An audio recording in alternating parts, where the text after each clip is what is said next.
why were Jews persecuted and killed during the time of the plague? At times, entire Jewish villages were just totally wiped out. It's very interesting what happened. The Gentile population was devastated by the Black Plague. Almost 40-50% of the people in the village at times, even more, were killed by the plague. Yet the Jews were experiencing, some say, just maybe a 5% infection rate. What was going on? What was so special about the Jews? The Jews were not dying the way the Gentiles were. So people in their ignorance thought that the Jews were the cause of the plague. They thought that the Jews were secretly poisoning Gentile wells and poisoning Gentile food supplies. They thought that the Jews had come up with a way to get rid of Gentiles while keeping themselves safe.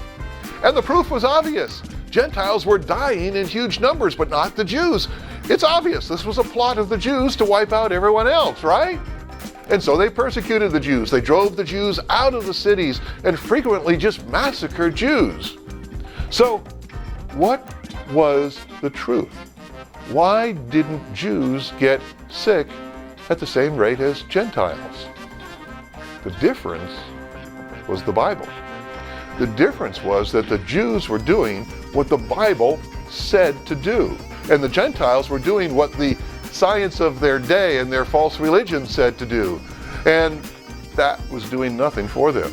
So that's right. The answer is obeying the Bible saved people's lives during the Black Plague.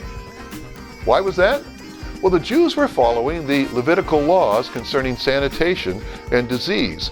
The Bible, for example, requires cleanliness and good hygiene. For example, the Bible requires that human waste be buried outside of the camp, or outside of the village in this case. And although there were a few sewers back then, in most Gentile village, the towns just had open sewage flowing through the streets. The Bible requires sanitation and regular washing. And when there is an infectious disease, the Bible prescribes quarantine. 3,000 years before the plague ravaged Europe, the Bible prescribed sanitation, hygiene, food science, and health practices that science didn't fully discover for another 500 years after the plague. Not until the 19th century were good sanitation practices implemented. The Jews were using those biblical practices during the Middle Ages, and that's what saved them from the Black Plague.